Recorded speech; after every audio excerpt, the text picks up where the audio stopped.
എല്ലാവർക്കും വിനീത നമസ്കാരം. ശ്രീമദ് ഭാഗവതം ദശമസ്കന്ധം അധ്യായം 24 ഇന്ന് ആരംഭിക്കണം. ഓം നമോ ഭഗവതേ വാസുദേവായ. ഈ 24ാമത് അധ്യായത്തിലെ ഗോപന്മാര് ഇന്ദ്രന് ചെയ്യുന്ന യാഗം ഭഗവാൻ ഓരോരോ കാരണങ്ങൾ പറഞ്ഞു മുടക്കി ഗോവർദ്ധന പൂജ ചെയ്യിച്ച കഥ പറയാണ്. ഇതിനു മുമ്പത്തെ അധ്യായത്തിലെ വിപ്രന്മാരുടെ കർമ്മഗർവം ശമിപ്പിച്ചു ഭഗവാൻ. ഈ അധ്യായത്തില് ഇന്ദ്രന്റെ ദേവേന്ദ്രന്റെ ദുരഹങ്കാരം ശമിപ്പിക്കുകയാണ്. ഭഗവാൻ ആരെ അനുഗ്രഹിക്കാൻ വിചാരിക്കുന്നുണ്ടോ അവരുടെ അഹങ്കാരം നശിപ്പിക്കുന്നത് ഭഗവാന്റെ കാരുണ്യ അതിശയമാണ്. ആദ്യം അവരുടെ അഹങ്കാരം അങ്ങോട്ട് നശിപ്പിക്കും.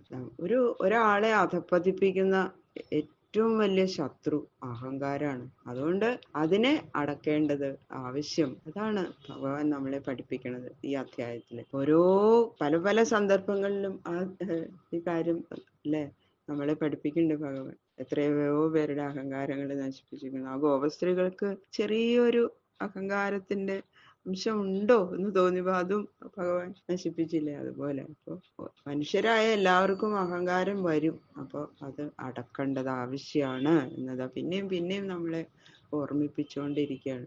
കിഞ്ചിൽ പൗരുഷം പുംസാം മേനെ കൃഷ്ണാനുകമ്പിതം. അർജുനന്റെ അഹങ്കാരം അടക്കി അതില് എന്തെങ്കിലും നമുക്കൊരു ചെയ്യാൻ പറ്റുന്നുണ്ട്, നല്ല കാര്യങ്ങൾ നമ്മൾ ചെയ്യണം, ആളുകൾ പ്രശംസിക്കണം എന്നൊക്കെ വരുമ്പോ അപ്പോൾ വരും അഹങ്കാരം.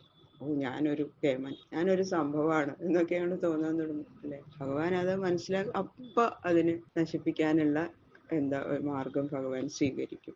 അങ്ങനെ വിപ്രന്മാര് കംസഭയം നിമിത്തം അവര് ഭഗവാനെ കാണാൻ പോയില്ല. ഭഗവാനെ കാണാൻ പോണെന്നൊക്കെ മോഹമുണ്ടെങ്കിലും ആ വിപ്രപത്നിമാരുടെ ഭർത്താക്കന്മാര് ആയിട്ടുള്ള ആ ദീക്ഷിതര് അവര് പോയില്ല ഭഗവാനെ കാണാൻ. അവരുടെ ആശ്രമത്തിൽ ഇരുന്ന് തന്നെ അവര് ഭഗവാനെ ഭജിച്ചു. അങ്ങനെ ഭഗവാനായിട്ട് പിന്നെ വിപ്രപത്നിമാരെ അനുഗ്രഹിച്ച ശേഷം ഗോകുലത്തിലേക്ക് തിരിച്ചുപോയി. അങ്ങനെ ബലരാമനോട് ഒരുമിച്ച് അവിടെ താമസിക്കുമ്പോഴാണ് ഗോപന്മാര് ഇന്ദ്രയാഗം ചെയ്യാനായിട്ട്, ഇന്ദ്രനെ സന്തോഷിപ്പിക്കാനായിട്ട് യാഗം ചെയ്യുന്നതിന് വേണ്ട സംഭാരങ്ങളൊക്കെ ചെയ്യാൻ വേണ്ടിയിട്ട് എല്ലാവരും ഇങ്ങനെ പരിഭ്രമിച്ച് നടക്കുകയാണ്. അപ്പോഴാണ് ഭഗവാനിതാ എന്താ ഇതിന്റെ കാരണം എന്ന് അച്ഛനോട് ചോദിക്കുന്നു. യാഗത്തിന് വേണ്ടത സാധനങ്ങളൊക്കെ ഇങ്ങനെ ശേഖരിക്കുന്ന സമയത്ത് അത് നോക്കി ഇങ്ങനെ ഇരിക്കുകയാണ്. ആദ്യം അതൊന്നും ചോദിക്കണില്ല, ഇത് എന്തൊക്കെയാ സംഭവിക്കണെന്ന് അറിയട്ടെ എന്നുള്ള മട്ടില് അതിനെ നോക്കിക്കൊണ്ടിരിക്കണം. നമുക്ക് ശ്ലോകങ്ങള് നോക്കാം. ശുക്ലാംബരധരം വിഷ്ണു ശശിവർണം ചതുർഭുജം പ്രസന്നവദനം ധ്യായേത് സർവവിഘ്നോപശാന്തയേ ഗുരവേ സർവലോകാനാം ഭിഷജേ ഭവരോഗിണാം നിധയേ സർവവിദ്യാനാം ദക്ഷിണാമൂർത്തയേ നമഃ. നാരായണം നമസ്കൃത്യ നരം ചൈവ നരോത്തമം ദേവീം സരസ്വതീം വ്യാസം തതോ ജയമുദീരയേ. മൂകം കരോതി വാചാലം പങ്കും ലംഘയതേ ഗിരിം യൽകൃപാതമഹം വന്ദേ പരമാനന്ദമാധവം. പീതാംബരം കരവിരാജിത ശംഖചക്രകൗമോദഗീ സരസിജം കരുണാസമുദ്രം രാധാസഹായം അതിസുന്ദരമന്ദഹാസം വാതാലയേശമനിശം ഹൃദി ഭാവയാമി. ഗംഗണപതയേ നമഃ. സരസ്വത്യൈ നമഃ. ഗുരുഭ്യോ നമഃ. ഓം നമോ ഭഗവതേ വാസുദേവായ. ഓം നമോ ഭഗവതേ വാസുദേവായ. ഓം നമോ ഭഗവതേ വാസുദേവായ. ശ്രീമദ് ഭാഗവത ദശമസ്കന്ധ ചതുർവിംശോധ്യായ. ഓം നമോ ഭഗവതേ വാസുദേവായ. ഓം നമോ ഭഗവതേ വാസുദേവായ. ഓം നമോ ഭഗവതേ വാസുദേവായ. ശ്രീശുക ഉവാച ഭഗവാനപി തത്രൈവ ബലദേവേന സംയുത അവശ്യൻ നിവസൻ ഗോപാൻ ഇന്ദ്രയാഗകൃതോദ്യമാൻ.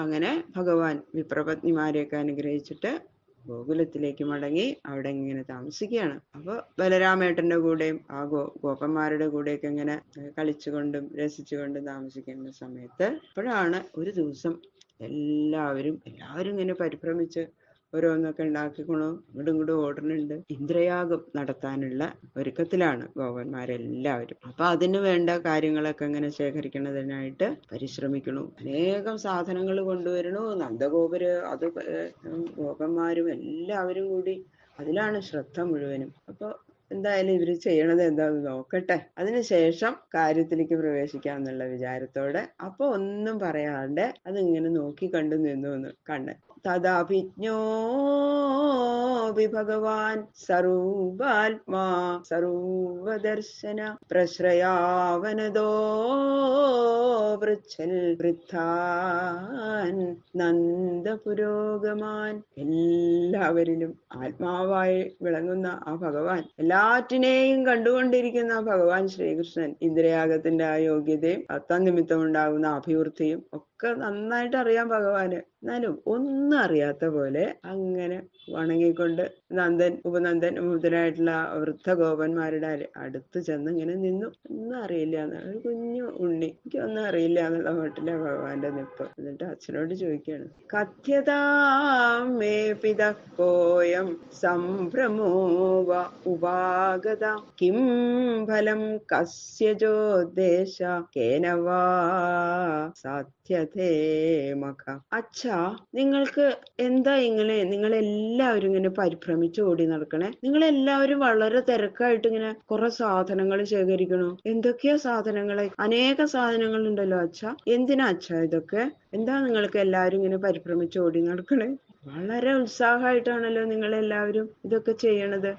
എന്നോട് പറയൂ അച്ഛാ, എന്താ അച്ഛാ? നന്ദഗോപര് പറഞ്ഞു, ഇതൊരു യാഗാണേ, ഒരു യാഗം ചെയ്യാൻ വേണ്ടിയിട്ടാണ്.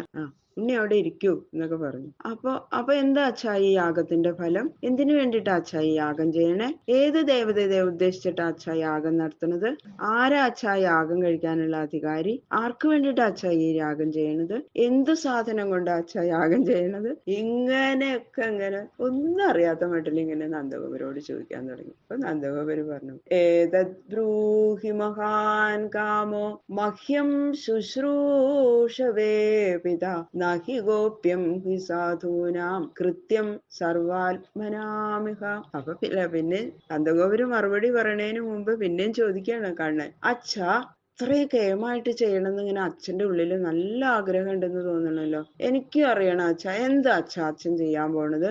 നിങ്ങളെല്ലാരും കൂടി, ഞാൻ അച്ഛന്റെ ഉണ്ണിയല്ലേ, എന്നോട് പറയില്ലേ അച്ഛാ? പുത്രന്റെ ഇച്ഛ അച്ഛൻ സാധിപ്പിക്കേണ്ടതല്ലേ? ഇങ്ങനെയൊക്കെ വലിയ ആളുകൾ ചോദിക്കണ മാതിരി ചോദിക്കണത്. നീ കുട്ടിയല്ലേ, പിന്നെ എന്തിനാ നിന്നോട് പറയണെന്നൊന്നും അച്ഛൻ ചോദിക്കരുത് കേട്ടോ. എനിക്കിത് അറിയണം, സ്വകാര്യമാണെന്നൊന്നും പറയാൻ പാടില്ല. എന്നിട്ട് വലിയ കാര്യം പറയാണ്, എല്ലാറ്റിലും വസിക്കുന്നത് ഏകനായ ആത്മാവ് തന്നെയാണെന്ന് മഹാന്മാര് പറയുന്നുണ്ടല്ലോ. അപ്പൊ എല്ലാവർക്കും അറിയണ്ടേ അച്ഛാ ഇതെല്ലാം ചെയ്യണത് എന്താണെന്ന് പറയണം. കുട്ടികൾക്കും അറിയണം, ഞങ്ങളെ പോലുള്ള കുട്ടികൾക്കും ഇതെന്താണെന്ന് അറിയണം. അപ്പൊ ഞങ്ങളൊന്നും അറിയാൻ പാടില്ലാത്ത കാര്യമൊന്നും ആവില്ലല്ലോ അച്ഛനും നിങ്ങളും ചെയ്യണത്. അതുകൊണ്ട് എന്താണെന്നൊന്ന് പറഞ്ഞു തരൂ അച്ഛാ.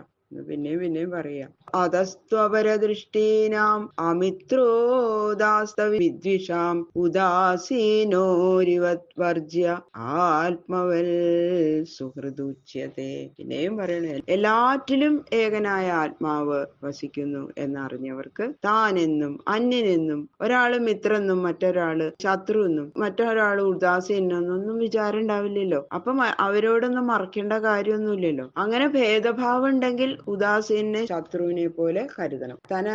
ശത്രുക്കളെ അതൊക്കെ മുടക്കുമെന്ന് വിചാരിച്ചിട്ടേ ശത്രുക്കളോടൊന്നും അറിയിക്കരുത്, ഉദാസീനെ അറിയിക്കരുത്. അപ്പോ ഈ ഉദാസീനൻ അത് അവരോടൊക്കെ പറഞ്ഞാൽ എന്താന്ന് വെച്ചാൽ അവര് ഇതിന്റെ വൈഷമ്യം എന്താണെന്നൊന്നും ആലോചിക്കാണ്ട് തന്റെ ഉദ്ദേശം പുറത്തു പറഞ്ഞാൽ മന്ത്രഭേദം നിമിത്തം തനിക്ക് കാര്യദോഷം നേരിട്ടു എന്നൊക്കെ വരും. പുറത്തു പറയുകയാണെങ്കിലേ ഈ യാഗത്തിന് എന്തെങ്കിലും മുടക്കമൊക്കെ വന്നാലോ, ഇത് എല്ലാവരോടും പറഞ്ഞു നടന്ന. അതുകൊണ്ട് അങ്ങനെയുള്ളവരോടൊന്നും പറയരുത്. അപ്പൊ അങ്ങനെയുള്ളവരോടൊന്നും പറയരുതെന്ന് മാത്രമല്ലേ ഉള്ളൂ.